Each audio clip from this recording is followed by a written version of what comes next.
नमः सरस्वत्यै गणपतये नमः शिवाय सुहेतवे रवे हनुमते रामाय दुर्गायै विष्णवे।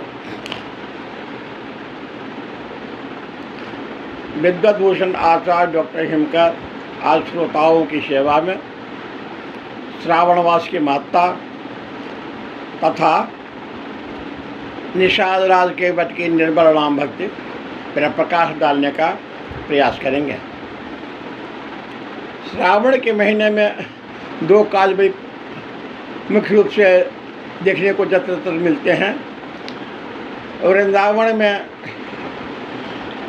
द्वारकापुरी में एवं अन्य जगहों में भी जहाँ जहाँ कृष्णावलंबी हैं, प्रेमी हैं, वे लोग विशाल स्तर पर श्री कृष्ण राधिका के हिंडोला में झूलने का दृश्य सजाते हैं। अयोध्या नगरी में भी श्री राम लला जानकी के साथ झूले पर झूलती हैं, लक्ष्मण भरत जी झुलाते हैं, ऐसी चर्चा आती है। तो इस श्रावण महीने में भी देवाधिदेव महादेव के चरणारविंदों में लोग निर्मल गंगाजल अर्पित करते हैं।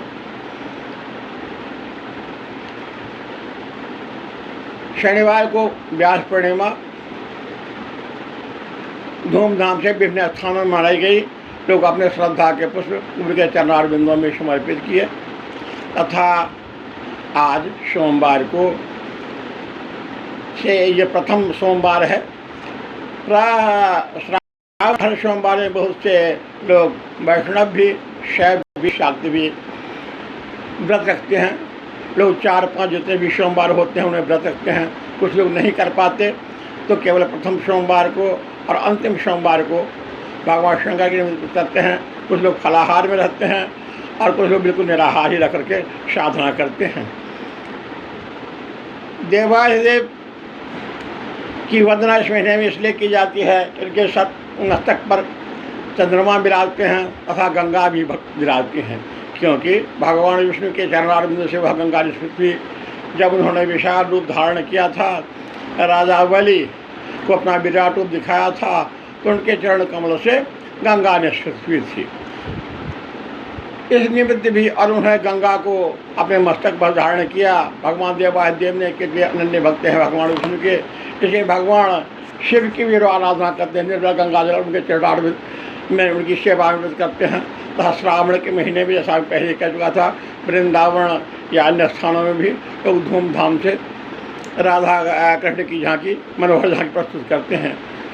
पहले जब मैं बाल्यावस्था में सातवां समय आता है, लोग कहते थे झूला बंधा कदम की डाली, झूले राधिका प्यारी नाव, जसोदानंदन कृष्ण कन्हैया, जसोदानंदन कान्हा राधा जी को झूला झूलावे ना। इस श्रावण के महीने में जब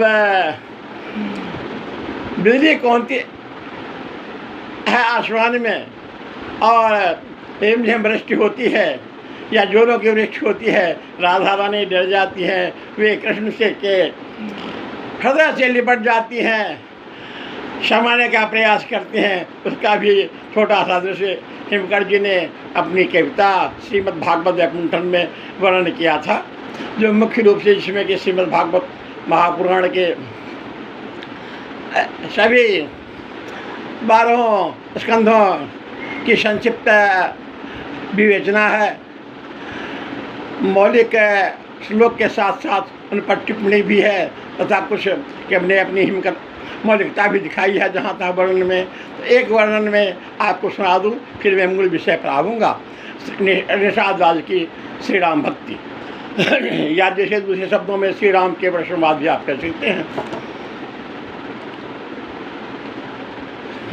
कबहूँ घटा घनी घोर जोर अतिशोर सुनावत शब्द रसाल, पीताम्बर चूनरी सोचुवत टप टप टप सुंदर जलधार, मोहनी राधा निरखति राज विलोचन, मोहन राधा रूप निहार, राधा माधव आलिंगन रते हिम कर वृंदा विपिन बिहार ब्रज मंडल आनंद प्रमंडल महु वृंदावन रम्य पार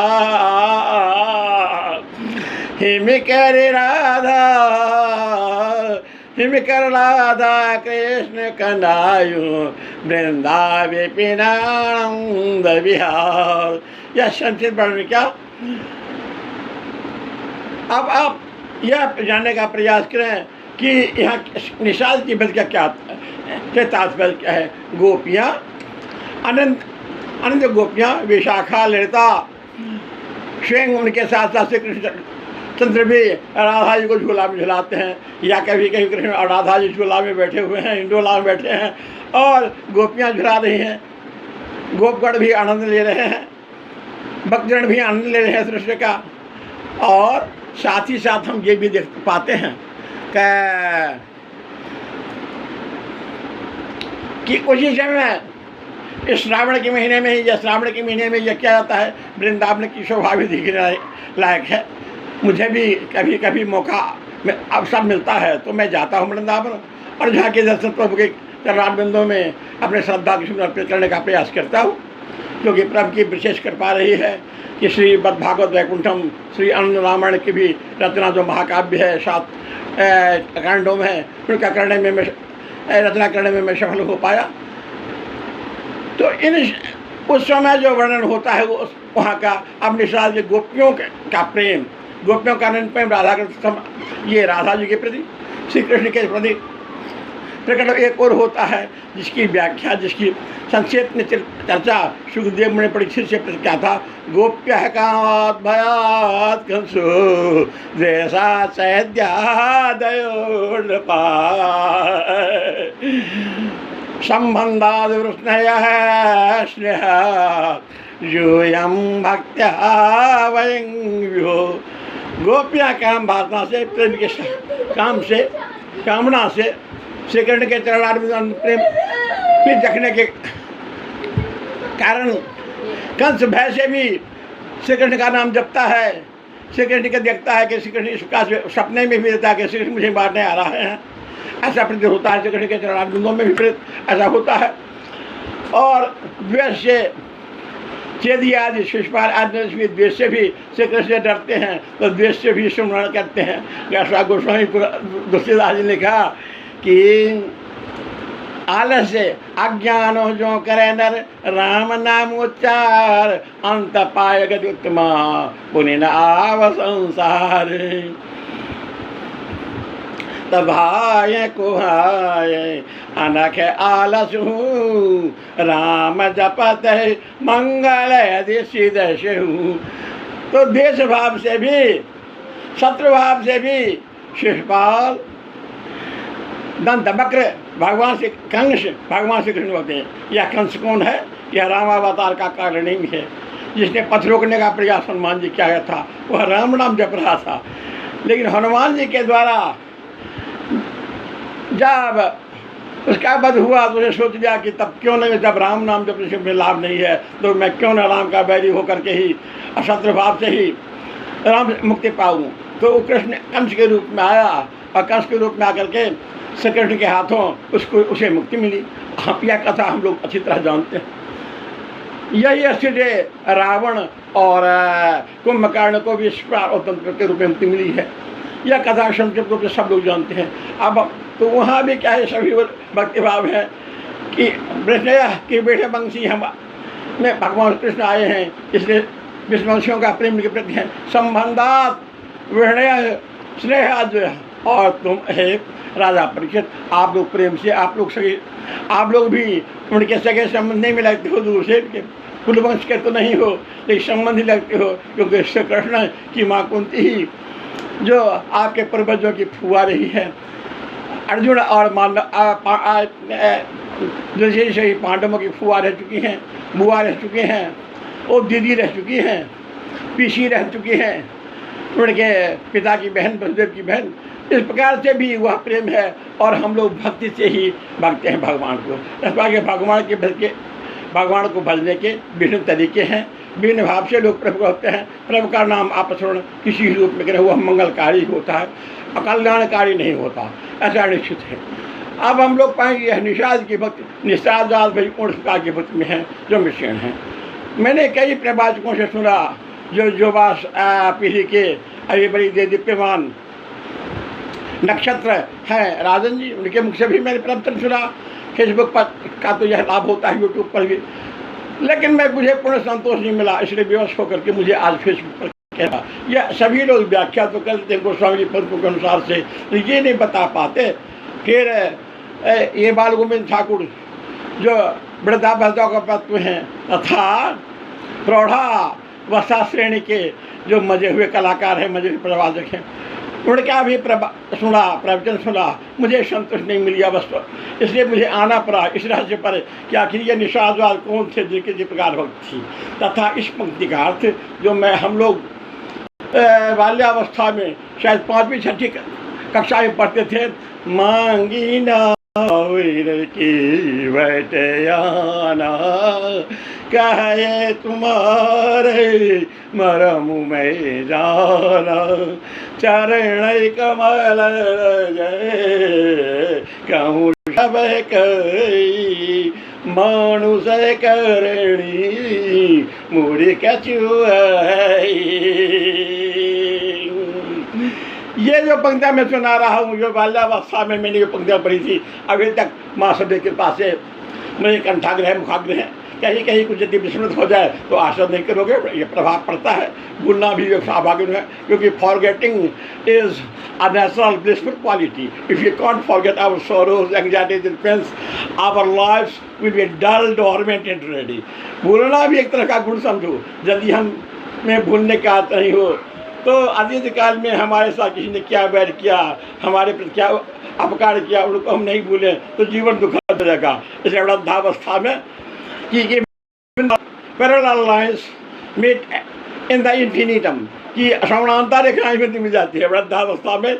उन सारे बैर, उन सारे उपकार अपकार के भावनाओं को तिलांजन दे करके लोग मित्र भाव से सबों को एक मान वसुधैव कुटुंब की भावना तभी एक पाती है। इससे अवस्था का भी होता है तो प्रौढ़ावस्था होने पर ही ज्ञान भी पूर्ण होता है, ऐसा मैं भी समझता हूँ। बाल्यावस्था में भी किस अवस्था मैंने 1985 में विश्वामित्र खंड का लिखा, जिसमें भी कुछ मौलिक भाव थे। ज्ञान धर्म का मूल तत्व है, तत्परता आधार सीधा, इंद्रिय संयम भव्य भवन है, श्रद्धा प्रेम पुणित केला, शिव के कृपा भक्ति गंगा है, नारायण सुख सिंधु सदा, हरिनाम के पवित्र नीर में भक्त नहाते हैं सर्वदा। ये भाव तो लिखे गए, लेकिन ज्ञान की पूर्णता प्रौढ़ता आती है के साथ ही, क्योंकि दूज का चंद्र बढ़ते बढ़ते पूनम का चंद्र बढ़ हो जाता है, आत्मा उत्थान से करे परमात्मा पद पाता है। जब वह अस्थित जाती है तब लोग कहते हैं कि अहम ब्रह्मास्मि सो अहम। ये तत्व जब उसको शिष्य को भी कहते, जब शिष्य में वो प्रौढ़ता आती है, लेकिन समय लगता है, बहुत कम समय बहुत सी उपलब्धि हो सकती है। थोड़ी सी लोग अप्रियता तुम सकती है, लोगों के बीच आप बहुत पॉपुलर हो सकते हो, लेकिन ज्ञान भक्ति की पराकाष्ठा एक अवस्था पर आप कहोगे। तो प्रहलाद जी ने और ध्रुव जी ने कैसे भगवान के दर्शन पाए बाल्यावस्था में ही। अनेक जन्मों के उनके कर्म रहे थे, अनेक सिद्धेश अधो जाति पराम गतिम, अनेक जन्मों के कर्म के कारण था। और कर्म नहीं भी सिद्धि जा आठों जो डणकायदा जनक और अम्बरीश को भी अनेक जन्मों के संस्कार ही थे, इसलिए उन्हें भगवान के दर्शन प्राप्त हुए थे। भगवान के की कृपा उन लोगों पर भी बड़ी हुई थी। तो आप यहाँ क्या हो कि चरण कमल राजा साहब, चरण कमल राजा कहूँ जब कहे, मानुष करणी मूरी कछुआई, तारणी मुड़ी घरणी हो जाई, बाट परे मोहिना बहुराई।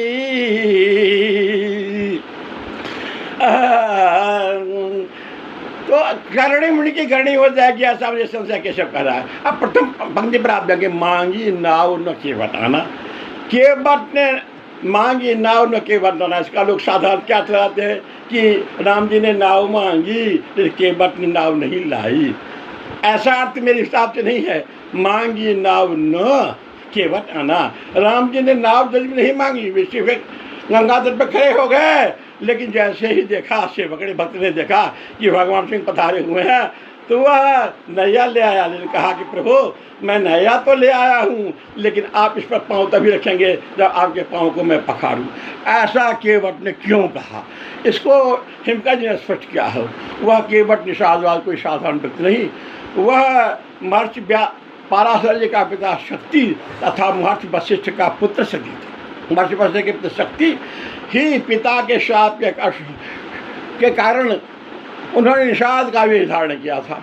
राजा दशरथ जी ने जब शब्द भेदी बाण से श्रवण कुमार का वध कर दिया था, उन्होंने अनजाने भूल की थी, भूल का परिणाम तुम्हें भोगना था।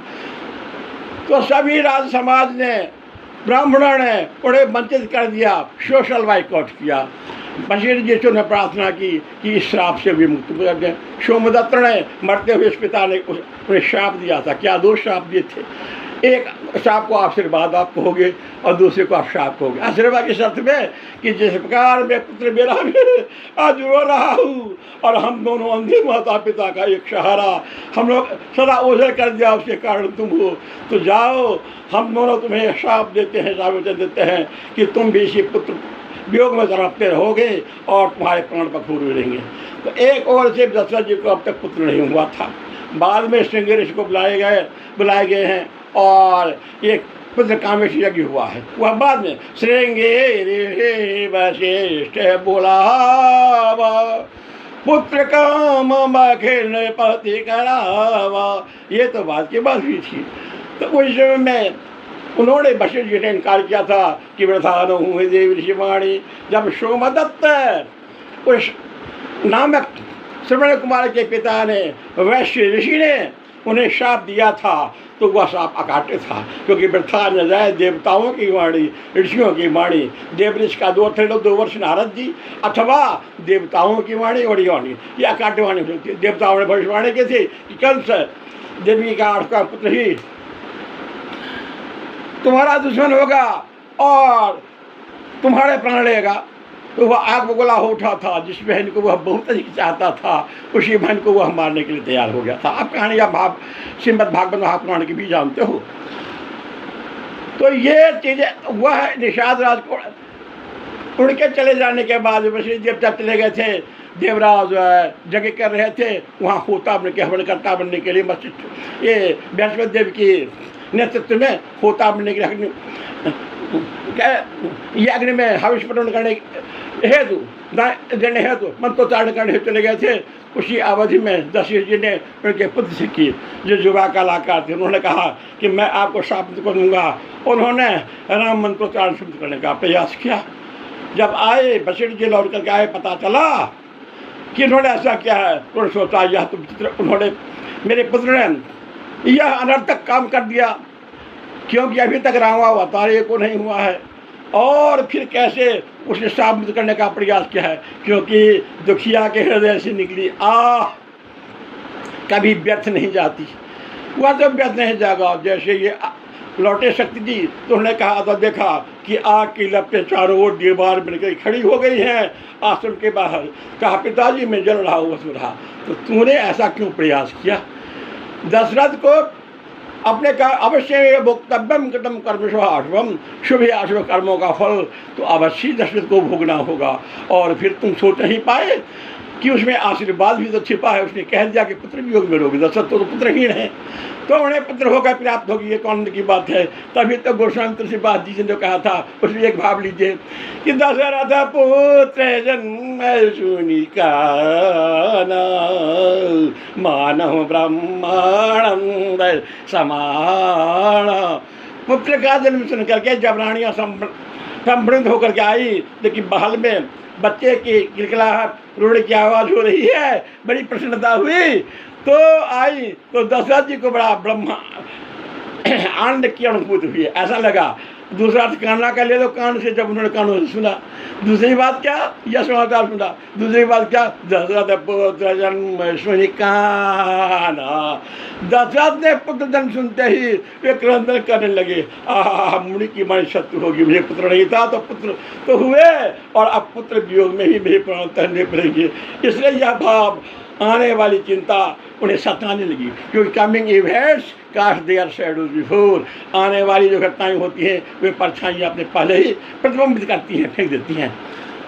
तो ऐसा हुआ था। तो यह जो कहा कि अब पिताजी अब मेरी मुक्ति कैसी मिलेगी, तो कहा जब तुम राम का चरणोदक पियोगे उसी से मैं जाओ, मैं तुम्हें शाप दे दिया, तुम असीम यातनाएं भोगोगे, तुम के निषाद केवल निषाद मृत्यु श्रृंगपुर में आओ जाओगे, और वहीं पर तुम्हें क्या होगा, श्री राम के दर्शन होंगे। जब उनका तुम चरणोदक पारण करोगे तभी तुम्हें मुक्ति मिलेगी। हिमकट जी ने अपने रामायण में बड़े ही सुंदर शब्दों में इस आशय की ओर स्पष्ट किया है, दो ही पंक्तियों में।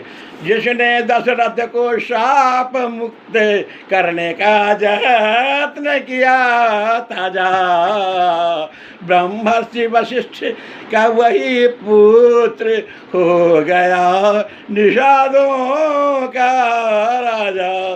तो वह निषाद कोई मालूम नहीं थी था, जो निषाद की गाड़ी मत कर, निषाद में वह गाड़ी मत आई कैसे, क्योंकि वह महर्षि वेद व्यास देव, जिनके नाम पर व्यास पूर्णिमा मनाते हैं। परसों ही आप लोगों ने ये व्यास पूर्णिमा पर्व का धूमधाम से मनाया है, गुरु के चरणार्विंद श्रद्धांजलि अर्पित किए हैं।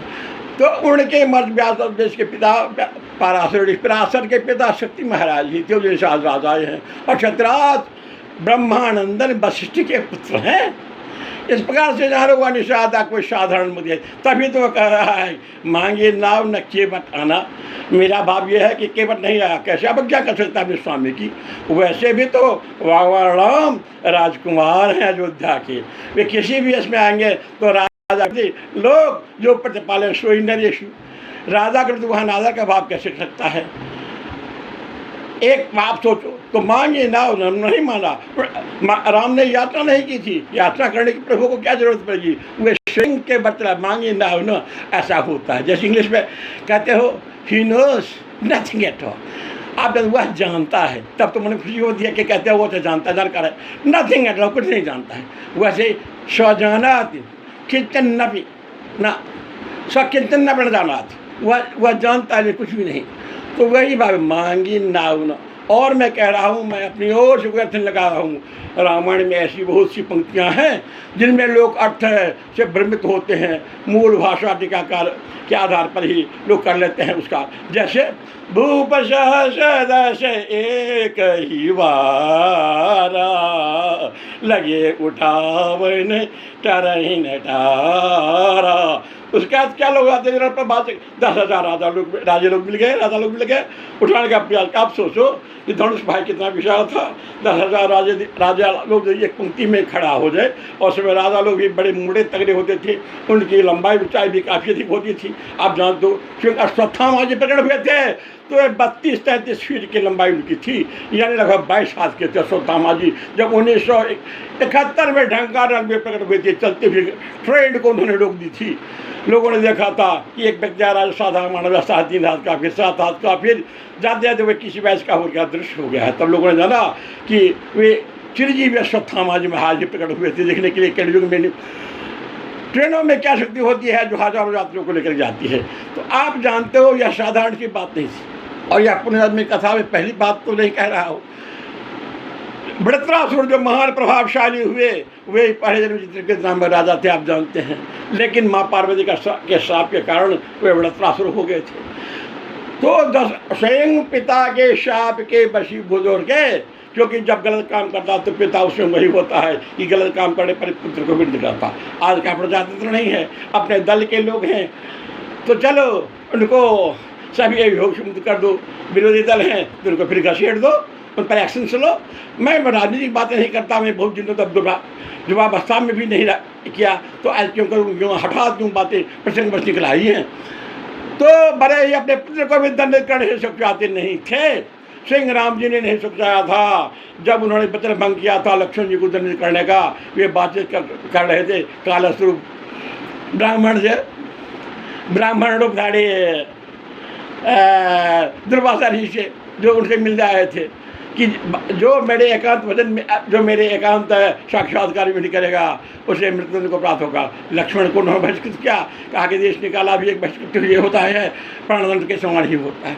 तो राजा ने किया, राजा ने देखा, राम ने देखा कि प्रजा के में भ्रांति है कि जानकी पत्र नहीं है, क्योंकि वह रावण के मैंने बहुत उल्टा गए। तो पवित्र जानकी का भी उन्होंने क्या किया, तो बिन अगता जे सिया, ये भी नाड़ी, जैसे कि महादेव जी ने क्या किया था, तब बिन अगता जे सती नाड़ी, शिव शम को रघुपति व्रत धारी, अबिनु अगत जे सती नारी। गोस्वामी जी का शिष्य या आचार्य हिमकर भी उन्हीं की शैली में श्री अनंत रामायण 7 कांडों में जो हिमकर जी ने जिस महाकाव्य की रचना की है उसमें उन्होंने कहा था रघुपति शम को शिव व्रत धारी, अबिनु अगत जे सीता शिया प्रिय आरी। बहुत प्यारी सीता जानकी थी उनके लिए, जिसके उन्होंने रावण से युद्ध किया था। बहुत सी यात्राएं उन्होंने भी झेली थी, उनके भाई शक्तिवान से मूर्छित हुए थे, विपदाएं आई थी, फिर निराकरण भी हुआ, क्योंकि प्रभु की ये लीला है। सारी लीलाएं प्रभु की भी लीला है जो समझ नहीं पाती। तुलसी जैसे भावता बताते ऐसी मिले सहाय, आप उन आबता है पता है तुम्हारे जाए। जैसे शक्ति ऋषि को ले गया था दशरथ जी की यहाँ, तो शक्ति जी कहने पर तो कुछ लोग क्या कहते, ब्राह्मण लोग भोजन किए थे उनके यहाँ, जो ब्राह्मण लोग भोजन सरजोपाल के थे वही सरजोपाली कहलाए, जो सम्मिलित हुए थे उनके यहाँ निमंत्रण में। तो उसी वंश में हमारे पूज्यपाद गोस्वामी जी का पदार्पण हुआ राजापुर ग्राम में। और मैं अभी जो कह रहा हूँ राजापुर उत्तम नगर से ही अपना दिन दे रहा हूँ, इसलिए यह मेरा भी भाग्य ही है कि मैं आप सभी श्रोताओं के आपस में, क्योंकि राजापुर में गोस्वामी तुलसीदास जी जन्म लिए और यहाँ राजापुरी से मैं कह रहा हूँ, ये व्याख्यान दे रहा राजापुरी उत्तम नगर से ये दे रहा हूँ। न्यूडेली में भी यह भी एरिया पड़ता है। तो आप पाते हो वहाँ कि वह अकारण नहीं था। अब इसलिए केवट ने नाव तो लाई, एक कंडीशन लगा। क्यों कंडीशन लगा दिया? क्योंकि उन्होंने ने कहा था कि तब जब तुम रामचंद्र की चरण धूल प्राप्त करोगे, ले लोगे तो होगा। हम लोग चरणामृत विष्णु की सत्यनारायण की पूजा करते हैं तो चरणामृत लेते हैं, लेते हैं ना, कहते हैं प्रसाद दो। प्रसाद क्या है? प्रसाद का अर्थ होता है कृपा प्राप्त करना। कृपा केवल ये मतलब जो प्रसाद का अर्थ जो कुछ फल फूल या आप गेहूं का बना हुआ प्रसाद खाते हो वो नहीं प्रसाद, वही प्रसाद की कृपा उसमें नहीं रहती है। विप्र प्रसादार धरणी हम, विप्र प्रसादार कमलावरुहम, विप्र की कृपा से धरणी को मैं धारण करता हूँ, और विप्र की कृपा से ही मैं कमला का स्वामी हूँ। तो आप विप्रों की कृपा प्राप्त करने के लिए भगवान स्वयं निश्चित हैं। और क्यों नहीं रहे? वही तो विप्र भृगुमहाराज थे जिन्होंने चरण पादुका से प्रहार किया था वृक्ष शक्ति पर। तभी तो भगवान क्या कहते हैं, श्री वत्स पदभूषण कि श्री मान जिनकी पद कि वे जिनकी पुत्री लक्ष्मी हैं और उनके चरण कमजोर पड़े थे, क्योंकि वृक्ष की पुत्री ही एक जन्मे कथा के अनुसार से विष्णु की पत्नी थी। विष्णु के पत्नी का शिरच्छेदन भगवान विष्णु ने कर दिया था कारण से, जब उन्होंने अपने शिष्यों दैत्यों को जो हार गए थे राक्षसों को संरक्षण दिया था। तो इसी कारण से शुक्राचार्य उनके शाला ही हैं, ब्रदर इन लॉ ही हैं, जो भृगुराज के पुत्र हैं, वे भयंकर क्रोधी हो गए। लेकिन भगवान श्री कृष्ण की महत्ता देखो भाई। एक और श्रीमद् भगवद गीता 10वें अध्याय में आप पाओगे युग में कि भृगु महर्षि नाम भृगुड़ंग ग्राम से महर्षियों में भृगु, ये कोई पिता का अभिनाम भृगु का, जिन्होंने के चरण पर उनकी शादी पर चरण पादुका से प्रहार किया था। और भगवान ने कहा जिसकी चर्चा हिमकर जी ने भी की है 1950 में प्रकाशी ये खंड का विश्वामित्र संतोपद हिंदी खंड काव्य में क्षमाशीलता ब्राह्मण का गुण देव में या शक्तिमान, भृगु ने चरण प्रहार किया, हर के चेहरे पे थी मुस्कान। चरण दबाने लगे विप्रकाग्रभा सिंधु कोमल भगवान, चोट लगी क्या चरण में मुनि बड़े, मेरी छाती वज्र समान। तो उन्होंने कहा था अब मैं भाई देखो फेसबुक में दिखाई लेना नहीं चाहता, क्योंकि वो लोगों को तो विशा पत्र मिलता है 3 घंटे 4 घंटे पत्र करेगा। फेसबुक में अधिक से अधिक में समय मान लो आपको 50 मिनट 1 घंटा तक ले सकता हूँ, प्रचंड ही कुछ ऐसा आया है। तो वही अब के उनके मन में कितने निर्मल भाव थे, भगवान विष्णु से नाम जानते थे।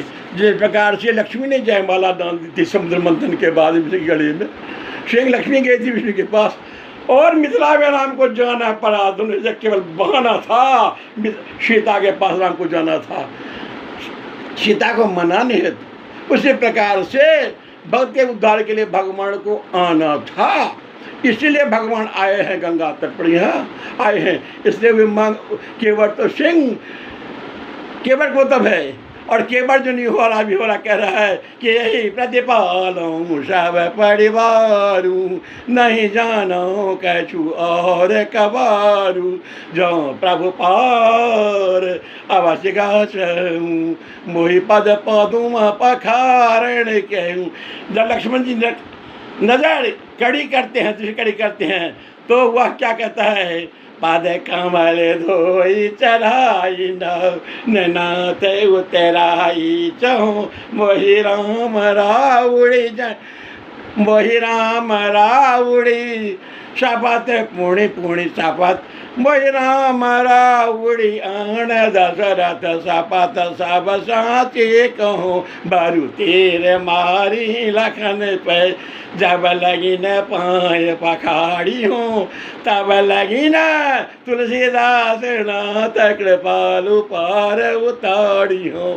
तब तक नहीं करूँगा, क्योंकि वहाँ उसमें उड़ के मृत का मार गए। तभी तो वह कह रहा है मांगी नाव न की बना, नाव तो मांगी नाव न रामचंद्र, नाव की मांग नहीं की, लेकिन केवट ले आया था आना, केवट आना, मांगी नाव न राम ने नाम नहीं मांग दिन केवट ले आया। कहा क्या कहे तुम्हारे मरम मैं जाना। लक्ष्मण जी कहते हैं मैं साथ रहा, शेषनाग के रूप में तो नहीं समझ पाया। अरे उनके बाहण श्री गरुड़ महाराज कहते हैं मैं बहुत दिनों तक रहा, उनकी महिमा नहीं जान पाया। तो कभी कभी काकभूषण जी के पास, कभी शंकर जी के पास कथा सुन जाते हैं, राम कथा हुई बीजू कथा सुनने जाते हैं। आश्चर्य क्या करते हैं, केवल कहता वह मरम जानता था कि विष्णु रूप है, इनका चरणामृत पीने से ही मेरा उद्धार हुआ। इसलिए वो कह रहा था boldly, very boldly, powerfully, important and powerful words कह रहा था कि हाँ मैं आपका मर्म जानता हूँ। और वे कारण कि आप इस रण में उन्हें हो सकता है कथा उसे प्रतीत हो गई, क्योंकि हल्ला काला उन्होंने उद्धार किया था शिला रूप जिसका वर्ण गोस्वामी तुलसी कहते हैं, गौतम नारी शाप बजा ऊपर देर चरण कमल चाहती कृपा कर रवि। तो सारी कहानी जो वाबत है वे सारे बहाने हैं। और हिमकर रामायण में बड़े संक्षिप्त शब्दों में हिमकर जी कहता है, बड़ा सुंदर ही कहता है, भवसागर के स्वामी ने गंगा के निषाद से विनती की। जब भगवान कहा एक केवट मुझे जल्दी जाना है, जल्दी से पार करो, मेरे अंत में राजी हो जाते हैं। सुन के बड़ के वैन प्रेम लपेटे अटवटे बेसे करुणायन चित जान की दखनतना। तो रघुवीर आपके चरण कमल धोलूं जानूंगा जाऊंगा पार, तभी सुनता हूँ प्रभु के पद रज से हो जाती शिला सुंदरी है। गौतम ऋषि का बस गया गे, ऋषि पत्नी पहनी चुनड़ी है। हो गया अगर कुछ गड़बड़ तो पत्नी से डंडे खाऊंगा, स्त्री से खाई मारे भला कैसे जग को बतलाऊंगा। साड़ी चूड़ियाँ तथा गहने नारी की विविध समस्या है, आ जाए कोई रूपवती तो दारुण विकट समस्या है। मैं शपथ आपकी तथा जनक दशरथ दोनों की खाता हूँ, भवसागर के स्वामी को उप सागर का नियम बताता हूँ। यद्यप मैं निरक्षर हूँ, वंदना देव सड़ी की करता हूँ। कल्याण करे हे जग अग्रणी, तेरी मैं नित्य स्तुति करता। वो स्तुति करता कि प्रभु चढ़ाऊँगा आपको नाव पर, लेकिन मैं प्रतिदिन नाव की पूजा करता हूँ। आप इसे असत्य नहीं मानेंगे, कहेंगे हेमकर जी रामायण में आपने कुछ मन बहलाव के लिए सब लिखा, क्या मन बहलाव नहीं, मणिया भी जब जुखता है सामान तो उसके पहले वो अपने बटखाड़े को आधा किलो 2 किलो 4 किलो उसे धो लेता है, पुष्प जल देता है, जानते हो, तब वह काम शुरू करता है। अपने मस्तक पर भी चंदन लेप कर लेता है, प्रातःकाल ही उठ जाता है वह, उसमें निष्ठा है।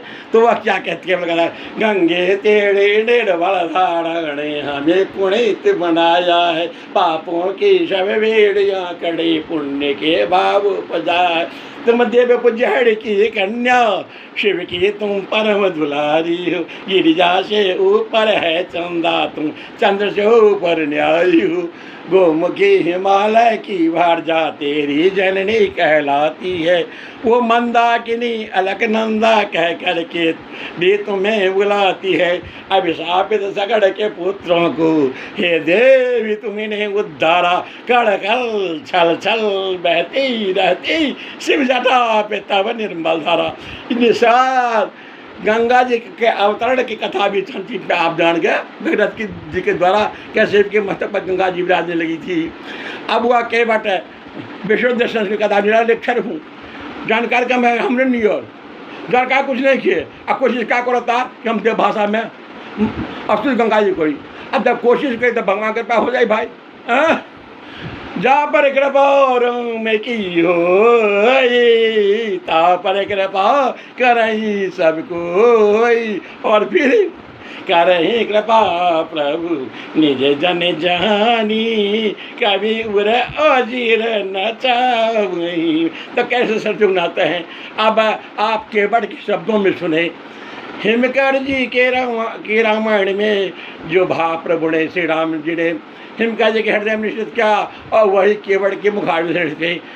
पद तो धारिणी पावणी गंगे अगारिणी भावतारिणी गंगे, हाड़ी पाद पद्मोद्भूते गंगे पाप प्रणौषिणी परमानंदे दुख संकष्ट निवारिणी गंगे, दुर्दंदार्प विदारिणी गंगे, शिव मौस्तिके मस्तके सुशोभित गंगे, अदुर्दंदार्प विदारिणी गंगे, गिरि गोमुख निषद भूखंडे प्रभद गंगा विमल तरंगे, पाप ताप भयहारिणी गंगे, कल कल नाद निरादिनी गंगे, शंतन प्रिय जाहनु मुनि कन्ये, देवव्रत मौत नृपवंदे, हिम हिम कर कर्पूर समुज्ज्वल, अमल सलिल ज्योत धवल तरंगे, हिम के समान, वर्ष के समान, चंद्रमा के समान, कर्पूर के समान उज्ज्वल निर्मल जल से युक्त धवल स्निग्ध युद्ध से परिपूर्ण हे गंगे, हमारे तुम्हारे चरण में प्रणाम। भागीरथी मंगलमय गंगे, भागीरथ ने तपस्या चलाई थी, गंगा जी का दूसरा नाम भागीरथी भी है।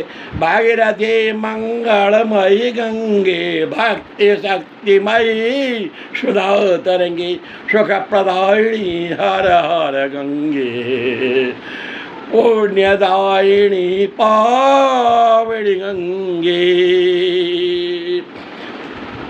जब ये सब भाव उन्होंने कहा तो ये सब भाव उन्होंने कब कहा था? जब रामचंद्र जी ने उनसे पहले, प्रभु ने ही पहले विनती की, प्रार्थना की, क्योंकि जब जानते हो किसी के पास जब जाया जाता है तो छोटा बढ़ के ही मांगा जाता है। राम जी को पार जाना है तो विनम्रता से कहेंगे, क्यों नहीं? क्योंकि रामचंद्र जी यहाँ विष्णु रूप नहीं, नारायण रूप नहीं, अयोध्या नरेश नहीं, अयोध्या का राजकुमार नहीं, यहाँ एक शब्द गंगा पार जाने वाले पति के हैं। तो उन्होंने क्या कहा आकर के कि रघुपति ने कोमल प्रेम पूर्ण पानी में कहा निषाद राज, हम सबको गंगा पार करो, हम ठहरे तीर्थ प्रयाग आज। हे गंग, अब राम की वाणी सुनिए, हिमकड़ा वाणी में बढ़, हे गंगा तट वासी के सब, हे गंगा तटवासी के वट, तेरा प्रेम उदार, निर्जल गंगा जल तुम पीते, बांधो सहित परिवार, गोमुख गोंगोत्री से गंगा ऋषिकेश हरिद्वार। गौर करो प्रेम से, गोमुख गंगोत्री, गंगोत्री में जाने का समय था 1976 में, जो समुद्र तट की ऊंचाई से 1100-700 किलोमीटर पर है, 700 फीट पर है। 1976 में गया था, भीषण दुर्गम मार्ग है, प्रभु की कृपा हुई, वो भी हो पाया, सफल हो पाया मैं। गोमुख गंगोत्री जय गंगा ऋषिकेश हरिद्वार, प्रयाग काशी पटना होकर मिलती सागर ज्वार, निर्भर केवट तेरा प्रेम अपार, हम हैं अवधपुरी के वासी, जाना है उस पार, संग सिया मिथिलेश कुमारी, भाई लखन उदार, पितु आज्ञा से वनवासी, हम आए तेरे द्वार, जीवन तेरा सुखदय सुलभ, साधन नया पतवार, केवल तेरा प्रेम उदार, पावनी देव नदी गंगा की बहते निर्मल धार, कल कल थल थल ध्वनि सुहावनी, जड़वेड़ा झंकार, सरस्वती की अंगुलियों से झंकृता मणहु सितार, कर दे कृपा है माझी प्यारी, ले चल गंगा पार, केवट तेरा प्रेम उदार। आप आशीष में करो, एक लेफ्टमैन को केवल प्लीज नहीं कहा, एक सवार होकर के जाना था, उसे 3rd फ्लोर पर जाना था, तो उसने कहा 3rd फ्लोर, उसने 3rd फ्लोर प्लीज नहीं कहा, के बंदे उसे ढकेल दिया, ये लेफ्टमैन ढकेल दिया। इसकी कथा हम लोग इसे पढ़ते थे, लेफ्टमैन की कथा पढ़ते थे कि प्लीज का ऑन सेइंग प्लीज नाम के निबंध था।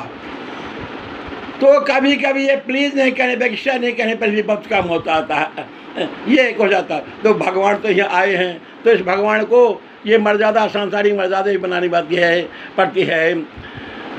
अब केवट जब भगवान के क्या, तो केवट ने क्या कहता है, गाऊं मैंने ते हरि नाम, रघुपति राघव रघुवर राम, रघुनायक रघुनंदन श्याम, रघुपति राघवेंद्र अभिराम, हे गंगा मैया तेरे चरण में प्रणाम, जिन चरणों से निकली तू मैया, अघरणी कैले की दिव्य नैया, जिन चरणों से निकली तुम मैया, अघरणी कैल की दिव्य नैया, वे आदित्य विष्णु हरि वामन, वे आदित्य विष्णु हरि रामन, दशरथ नंदन राम, हे गंगा मैया तेरो चरण में प्रणाम, मैं निषाद क्या विनती गाऊं, अम्बे कैसे तुझे रिझाऊं, आशुतोष के जटाजूट पे तू रहती है विद्यमान, ब्रह्मा किए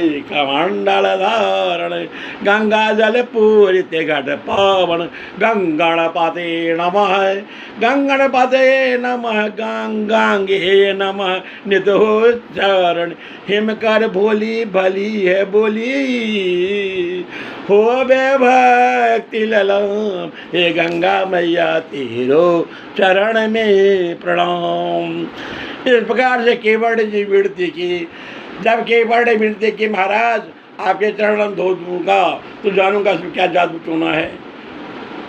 ये सारी बातें वाला ये समय है। लक्ष्मण जी ने क्रोधित होकर के उसकी ओर देखा तो कहा, लक्ष्मण ऐसी भूल मत करो, क्योंकि जानते हो ये नरा मांग प्रपद्यन्ते भक्ति भावेन हर्षं तेषां समुद्धर्ता भ्रात सत्यम भजामि ते।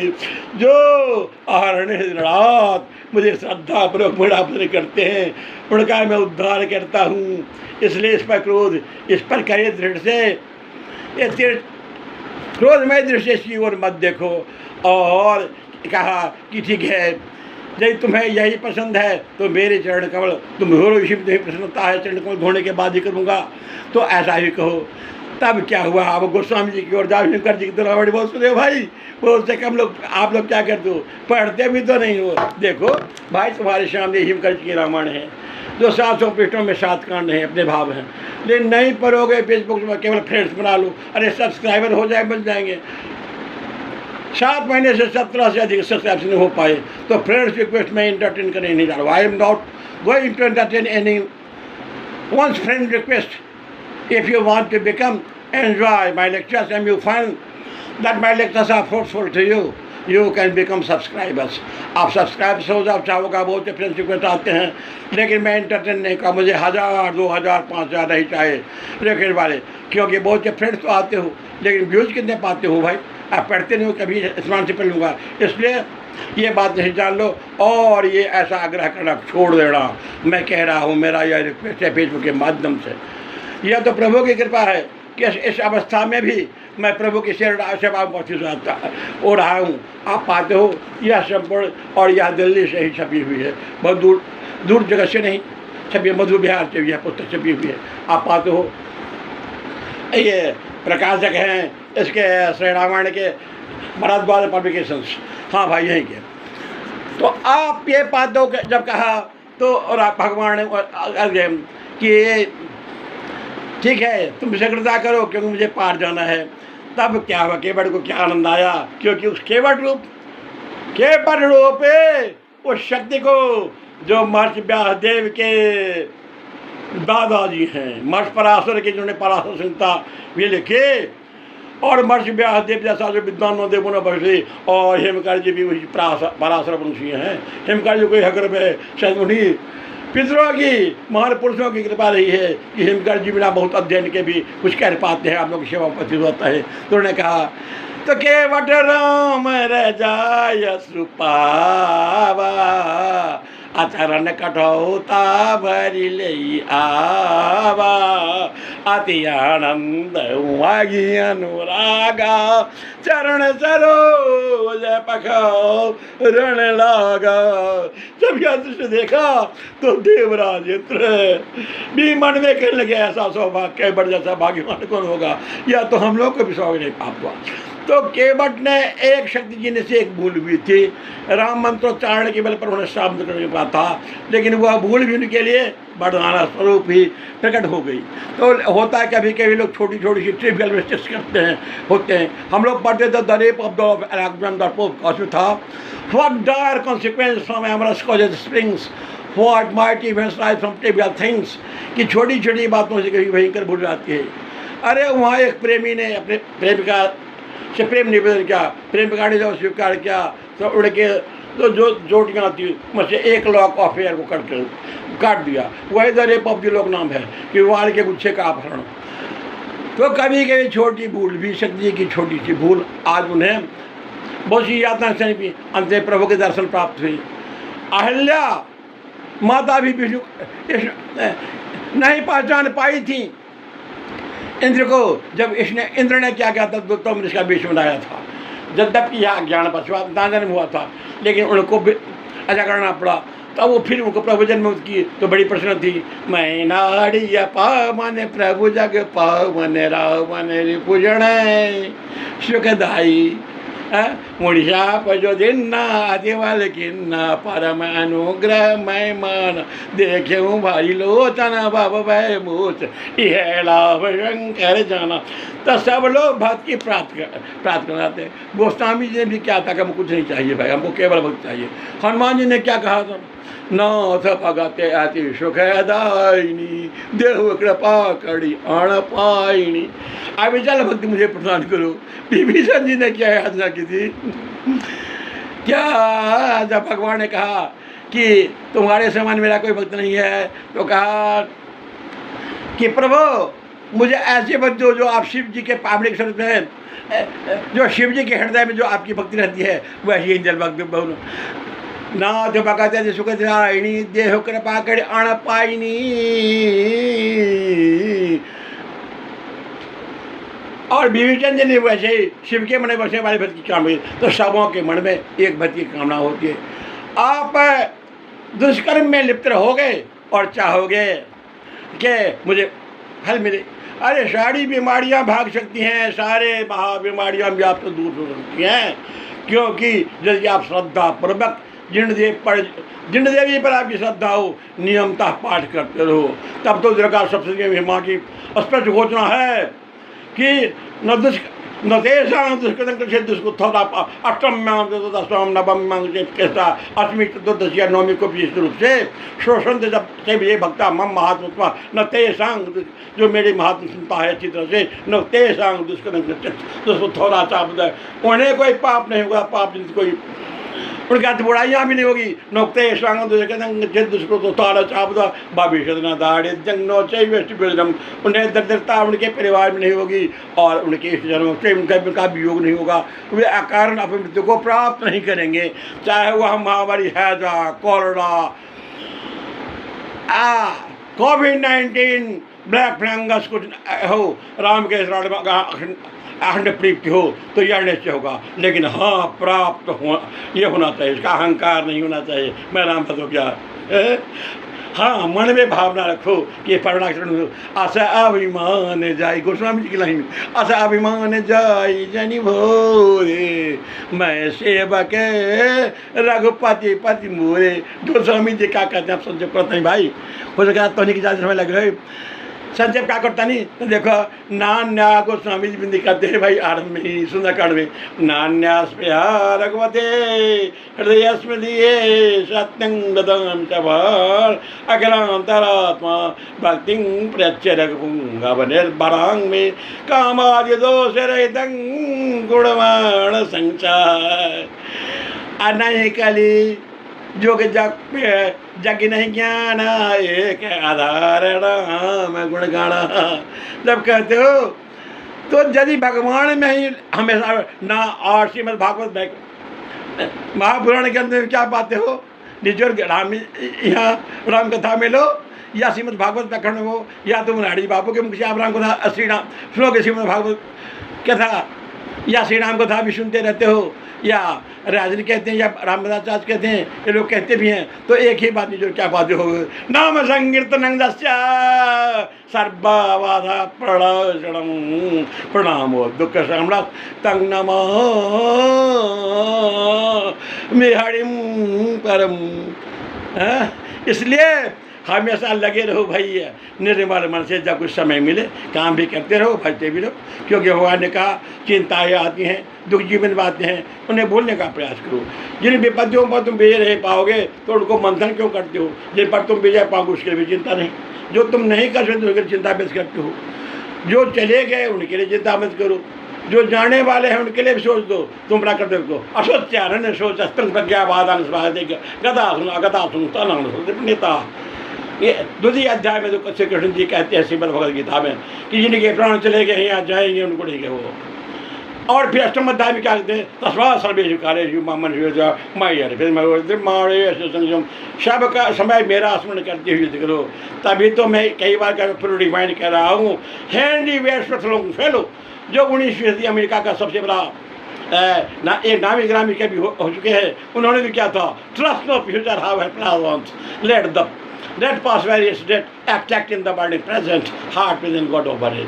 गीता के द्वितीय अध्याय और अष्टम अध्याय में जो भाव है वही भाव लिखे मैं भविष्य कितना भी दीदी पवन कौन लिखता हूँ, सुखद सुहावना कौन लिखता हूँ, उस पर विश्वास मत करो, क्योंकि भविष्य में तुम्हारे काम जानने पर लोग भी बिन भी कर सकते हैं, बता सकते हैं। तभी तो संस्कृत क्या कहता है भाई, मनसा चिंतित कार्यं वत्सा न प्रकाशित अन्नालक्ष्य कार्य दोष जाती, मन से सोचे हुए कार्य को प्रकट नहीं करो तो दूसरे हमारे काम में तुम्हें बाधा भी दे सकते हैं, जान सकते हैं। इसलिए अपने बल को, अपने बड़ाई को कहीं प्रकट नहीं करो। निषाद राज, एक निषाद राज कौन है यहाँ राम जी के समय में, ये निषाद राज का उद्धार राम जी करते हैं।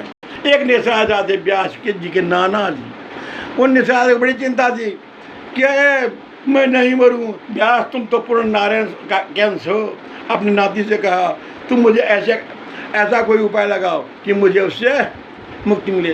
तो कहा नाना जी तो मृत लोग है, सबों को मरना है, तो फिर आप ऐसा क्यों कहते हैं? तो नहीं नहीं कोई उपाय ढूंढ। तो कहा कि मैं तो नहीं जानता, चलिए मैं आपको ले चलूँ महाकाल महादेव जी के पास। महादेव जी के पास गए तो महादेव जी ने कहा कि मुझे तो निर्देश विष्णु का होता है, ऐसा करता हूँ। वैसे ब्रह्मा जी है तो जन्म के समय में लोगों का जन्म मृत्यु का समय भी ब्रह्मा जी करते हैं, रिकॉर्ड छठी रात में, जन्म के छठी रात में रिकॉर्ड करते हैं। 10 में जिसको हम छठी साधारण बोलता उनके रूप बनाते हो। तो चलो, तो महादेव जी भी कहे मैं भी साथ हो जाऊँ। तो ब्रह्मा नारद जी उनके नाना निषाद राज जी, अरे ब्रह्मा जी कहाँ पहुँचे भैया? ये महादेव जी ब्रह्मा जी के पास। ब्रह्मा जी ने कहा मैंने लिख दिया, लेकिन जो कुछ मैं लिखता हूँ क्या कैसे होता नारायण क्या लिखता हूँ। जैसे हम लोग चले नारायण सिंह की मृत्यु कब है, नारायण के पास पहुँचे। कहा कि नारायण जी को बड़ी जिज्ञासा है, विष्णु जी आप इतना टर्मों हम त्रिदेव के स्थित हैं और व्यासदेव जी भी हैं, हमारे जो परम कृपा पात्र हैं, और वहाँ जो हम लोग आगे बढ़ाएंगे। व्यास जी तो 18 पुराणों के इतना कह चुके हैं, जिन्होंने Mahabharata voluminous book, creative book of the world, जिसे दुनिया की सबसे लंबी सदनात्मक पुस्तक के लिए अब मोटी सदनात्मक पुस्तक है 100 क्लास श्लोक सभी जिसमें पंक्तियाँ हैं। तो वो क्या पाते हो भाई? तो वे भी कथित हैं, कथित बताइए इनका क्या समय है? तो कहा इनका समय तो आ चुका है जब त्रिदेव उपस्थित हों और वहाँ निषाद और व्यासदेव का प्रणाम थे। उसमें व्यास जी ने अपने प्राण बखे हुए गए। तो जो अवश्यम भावी उससे टाला नहीं जा सकता। इसे एकमात्र हरिभजन है, राम नाम अवलंबन एक है। तो बहुत बड़ा भक्त था रावण, लोग पढ़ते हैं अभी भी, मतलब रुद्राष्टकम आप पढ़ो, ओम नमामि स्मीशान, नमामि स्मीशान, जो ईश्वर के बीच हैं, देवों के बीच में महादेव, और समय तो महादेव उपेक्षित रहते हैं। लेकिन जब विपत्ति आई, समुद्र मंथन हुआ, तो अच्छे अच्छे चीज़ें तो लोगों ने ले ली। ऐरावत देवराज ने ले लिया, राजा बेड़ी को मिल गया सस्ता घोड़ा, घोड़ा में श्रेष्ठ ऐरावत राजी श्रेष्ठ मिल गया। सब ने अपने मन से जो बिन अंग मान लिए। लक्ष्मी जी मिल गई भगवान विष्णु को, भगवान शंकर के क्या तो भाई हम लोग विष की ज्वाला से हो रहे हैं। देव देव महादेव बोध आत्मा बोध भावना प्राण शरणापन्न त्रण लोग के दहनाद विषाद। हे देव देव हे महादेव, हम लोग विष की ज्वाला से दग्ध हो रहे हैं, कृपा करके हम लोग। तब जब जरूरत पड़ेला तो सब केहू जान को महादेव के पास में ऐसे का कहेलन, वो तो स्मशानी वाली जी महात्मा में रहेलन, नाक के माला पहने लो। अरे नाक दोनों बानू टाइम के प्रति टाइम फैक्टर भा कि नाक तारा डोसी, यानी का हो प्राणायाम पर घेरू तार उड़ जाए, नाक डोसी माने उस समय अंतिम हो जाता है। इसे तक्षक ने डसा तो प्राण पर बड़े सुत के भी उसे। तो यह प्रतिज्ञा महादेव जी ने क्या दावा की माला क्यों बना रखी है भाई कि लोग मैंने सब बांध रखा, वे मृत्यु देवी के जन्म से पहले हुए हैं। इसलिए क्या होती है, उनके पहले हुए हैं कि अगर ब्रह्मा जी एक ललाट से, श्रीमद् भागवत महापुराण के अनुसार से ब्रह्मा जी दहनाथ में और वह लला के भाग से विष्णु देव भी हैं, तो पहले महादेव के, इसलिए वे महाकाल है। इसलिए वहाँ क्या पाते हो, उज्जैन में महाकाल। अब इसी के साथ में सब करूँगा सब ये, और जैसे शौर, इसलिए आप कहते हो द्वादश ज्योतिर्लिंग का भी नाम ले लो। श्रावण का महीना भी है, भगवान शिव को भी प्रसन्न निकलो, राम जी के भी इसे देते हैं, सेवक स्वामी सखा शिव भी के जो है। तो सौराष्ट्र सोमनाथन उज्जैन महाकाल ओंकार मुमलेशम परल्यां वेदनाथं तडाकन्यां शेख